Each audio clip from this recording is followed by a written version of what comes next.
itu dia detikers sentimen-sentimen yang mempengaruhi pasar hari ini. Di awal tadi pagi kita rangkum itu semua.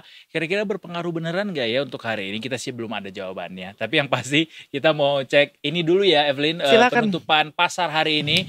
IHSG sudah ditutup di jam 16.01 hari ini. Ditutup di level 7.694 detikers. Naik 23 poin atau 0,31%. Lihat kenaikannya ini juga cukup mengejutkan karena lagi-lagi IHSG walaupun ditutupnya di 7694 tapi berhasil mencetak rekor tertinggi lagi hari ini. Tadi IHSG sempat menyentuh level 7726 alias another all time high untuk IHSG. Kita bisa lihat 7726 itu adalah rekor baru untuk IHSG, tapi sayang sekali kita tidak berhasil menutupnya di level tersebut. Tapi yang pasti sejauh ini di jam ini, di detik ini, IHSG ditutup dengan jumlah transaksi yang masih berjalan sampai saat ini di 10,7 triliun dengan frekuensi 1,2 juta kali. Dan penguatan IHSG ini berlangsung terus-terusan. Gue juga penasaran sih sebenarnya apa ya yang kira-kira bikin IHSG bisa seoptimis itu gitu sampai mencetak rekor terus-terusan. Nah biasanya mempengaruhi harga saham itu apa aja sih, Dok? Ada banyak. Wow, gue tiba-tiba berubah menjadi seorang analis Ya nggak hari ini. apa-apa kan sharing dong ke Iya. gue yang kayaknya aduh gue kurang paham banget deh hal-hal Iya, gitu. iya. Sebenarnya pada banyak. Jadi Pak saham ini kan istilahnya kalau mau gue analogikan sama pasar tradisional gitu misalnya ya, bisa dibayangin di dalamnya tuh ada orang jualan, ada orang beli. Nah kalau di pasar modal orang jualan ini adalah yang dijual ini adalah saham-saham, saham-saham dari perusahaan-perusahaan yang udah listing tuh di pasar di Bursa Efek Indonesia. Nah saham-saham ini dijual dilepas ke publik terus bisa dibeli. Jadi kalau misalnya kita beli saham itu kita masuk ke dalam kategori pemegang saham perusahaan tersebut gitu. Misalnya Evelyn beli saham Bank BCA misalnya. Gue baru mau bilang BCA dalam otak gue terus habis itu lo bilang Bank BCA, BCA, karena yang biasa orang pasti langsung terlintasnya itu ya. itu katanya Iya. Mastercard juga lagi naik. Oh gitu.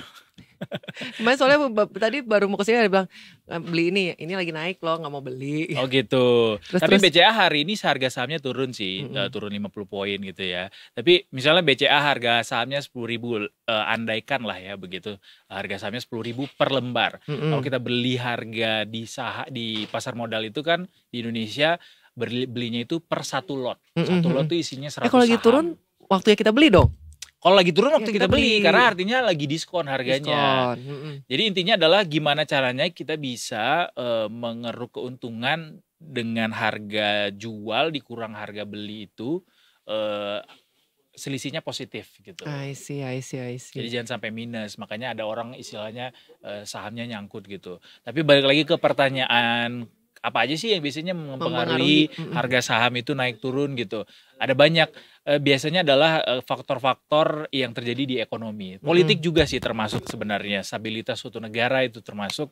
Tapi biasanya adalah kejadian-kejadian yang berpengaruh yang ada hubungannya sama ekonomi gitu. Misalnya bencana alam gitu kan. termasuk juga apalagi kemarin sebenarnya. COVID juga kan. Iya, termasuk karena pada akhirnya itu berpengaruh kepada aktivitas ekonomi kan. Benar. Kalau misalnya bencana alam ada jalan yang terganggu sehingga akhirnya distribusinya terhambat, aktivitas jual beli masyarakat akhirnya terhambat, tertunda, ya jualannya menurun, produksi menurun, ya akhirnya tertunda juga tuh, itu jadi sentimen juga gitu. Atau mungkin misalnya COVID kemarin orang mengerem untuk belanja gitu misalnya. Jadinya kan produksi di hulu tuh juga ikutan turun gitu atau terhambat sehingga berpengaruh juga ke aktivitas ekonomi. Nah ini kan hari Senin ya, itu ngefek gak sih harga-harga yang udah tadi Edo sempat sebutin tadi ada yang naik ada yang turun, itu ada efeknya gak sih dampaknya dari minggu lalu?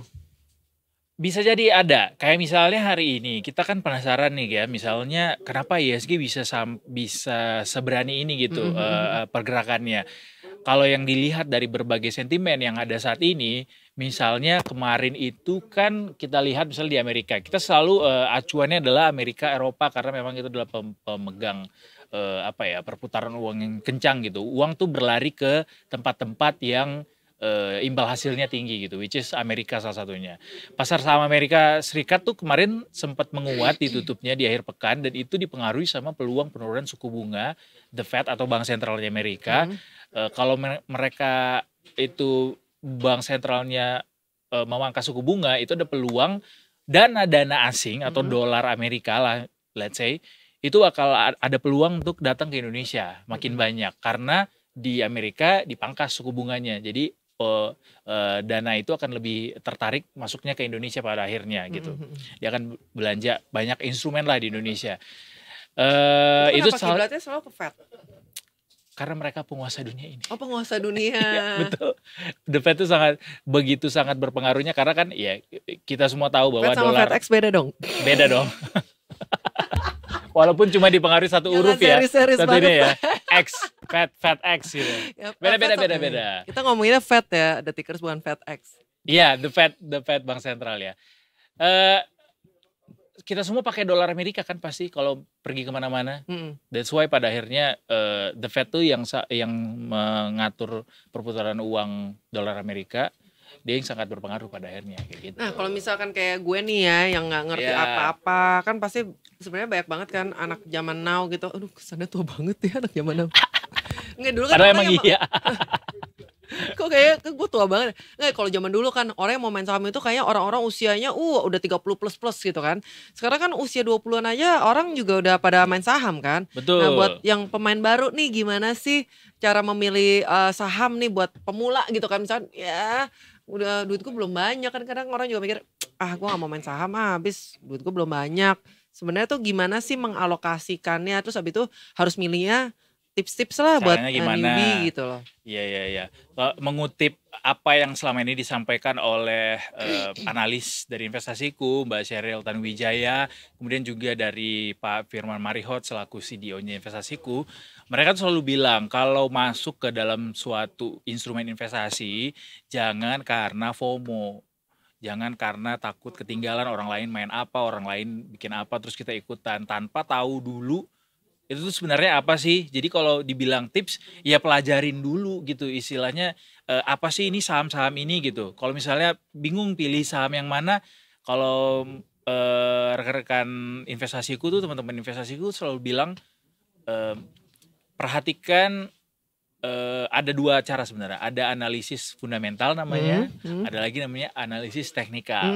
Nah fundamental nih kayak ngelihat perusahaan ini punya siapa, terus dia kredibilitas, terus kinerjanya kayak apa, profitabilitasnya kayak apa gitu-gitu. Seberapa well known itu brand tersebut juga. Betul, ya. Betul, market cap-nya berapa gitu-gitu. Jadi dilihat tuh bibit bebet bobotnya, makin kelihatan tua deh kita bilang bibit bebet bobot. Berarti pilih nama-nama yang familiar dan sering kita dengar juga bisa. Itu bisa salah satu, walaupun tidak selalu nama-nama yang familiar ini ternyata kinerjanya bagus gitu. Jadi tidak selalu berdasarkan nama-nama familiar. Karena kan kalau nama-nama familiar belum tentu familiar menurut kita ternyata kinerjanya bagus gitu. Nah kalau itu maksudnya ada apa yang blue chip juga gitu gimana? Ya kalau blue chip artinya sahamnya ini dimiliki oleh banyak sekali masyarakat gitu, sehingga market cap-nya gede dan harga sahamnya tuh lebih cenderung stabil lah, nggak sevolatil itu, nggak senaik turun itu. Jadi